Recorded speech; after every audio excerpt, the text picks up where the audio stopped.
It's Christmas Eve in 1945.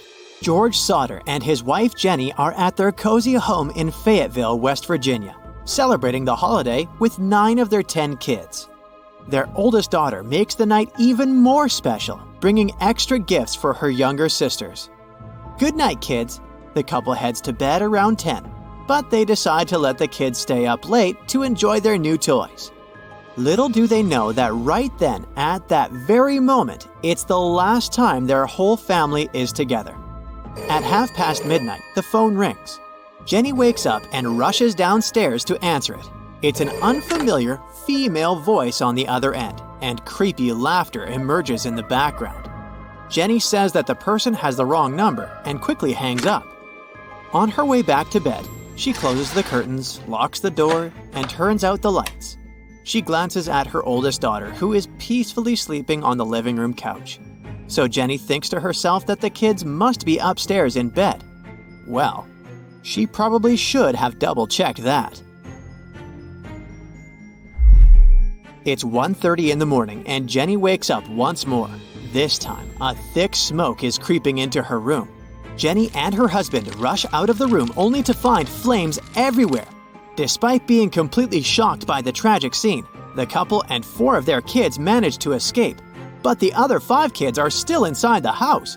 I mean, they must be, right?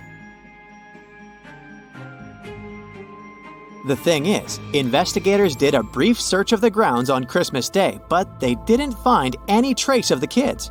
And that's strange. You see, the family's home was reduced to ashes in 45 minutes.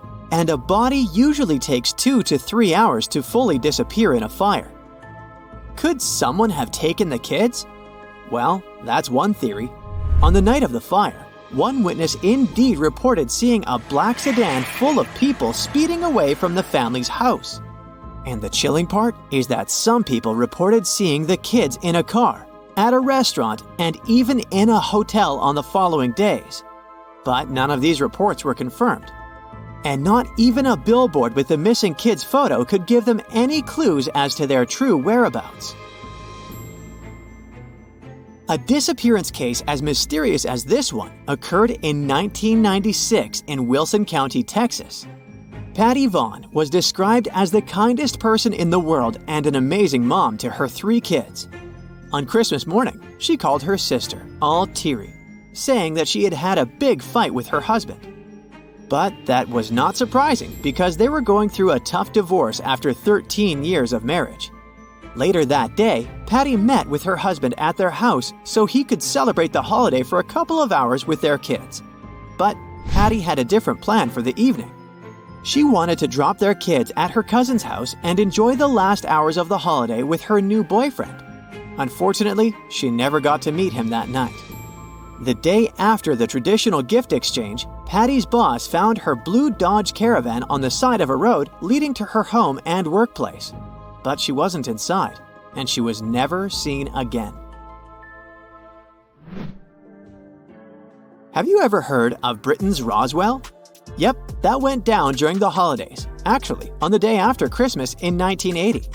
On that day, 2 officers reported seeing a strange light in Rendlesham Forest, located in Suffolk, England. According to the witnesses, this strange flying object was fast. I'm talking about traveling 60 miles in just 2 seconds. A commercial plane, for example, would fly around 0.28 miles in that same time.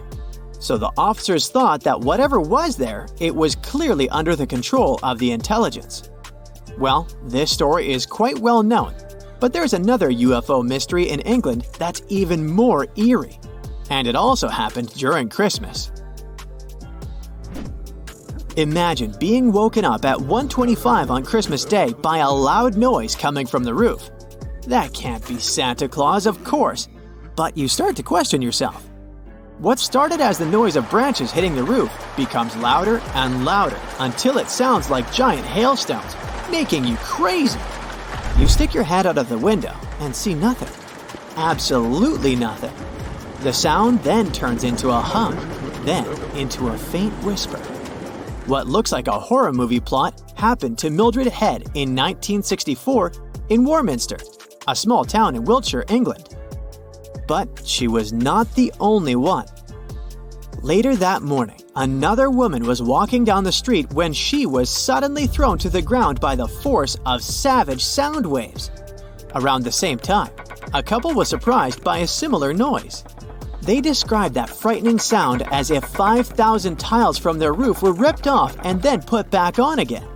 In total, more than 30 people reported hearing mysterious noises that Christmas morning. That was just the start of what we now call the Warminster Thing, a decades-long enigma of UFO sightings, scary sounds, and cars mysteriously breaking down after these strange occurrences. Over 50 years have passed, yet no theory can fully explain what happened in the UFO capital of the UK. Santa Claus coming down the chimney, 8 tiny reindeer, stockings filled with gifts. This perfect holiday recipe is described in the "'Twas the Night Before Christmas" poem. But there's a mystery hidden in that iconic poem. You see, the verses were first published in a newspaper called the Troy Sentinel on the 23rd of December, 1823. But there was a problem. The poem didn't have an author. This mystery persisted for 21 long years until a language professor from New York City named Clement Clark Moore claimed authorship. Mystery solved? Well, not exactly. A letter from 1879 raises an intriguing possibility. The author of the poem might not be who we think. In this letter, the daughter of a New York poet and farmer named Henry Livingston Jr. says that "'Twas the Night Before Christmas" is actually her father's work. She was too young to have heard the poem when it was originally recited, but the family says that her father read the poem to his kids 16 years before it was first published in the newspaper. But don't get too excited, because this whole story will probably remain a Christmas mystery.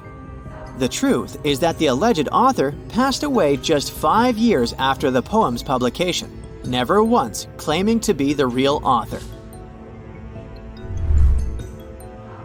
The holiday season is usually a peaceful time of the year, but 1997 was an exception to this rule. It's December 22nd, and Beth Ann Ricketts decides to do some Christmas shopping in the morning. She grabs her black purse and leaves her home in Des Moines, Iowa. She buys gifts for her kids and even decides to treat herself, choosing a special dress for New Year's Eve. Unfortunately, she never got the chance to wrap those presents. Beth Ann never returned home, and a series of strange events unfolded after her disappearance. Later that same day, at 2 o'clock in the afternoon, a fire broke out in her house. In her bedroom, to be more precise, and the firefighters couldn't determine its cause. On Christmas Eve, TV networks in Des Moines were discussing Beth Ann's disappearance. Shortly after her story aired, her boyfriend called the police and informed them that she wasn't missing after all. According to him, Beth Ann called him saying that she was okay and didn't want to be found. Unfortunately, she hasn't spoken with friends or relatives since that holiday, not even her 2 daughters and her son. And that's weird to say the least. So, her family is still searching for the answers to this mystery. That's it for today. So hey, if you pacified your curiosity, then give the video a like and share it with your friends. Or if you want more, just click on these videos and stay on the bright side.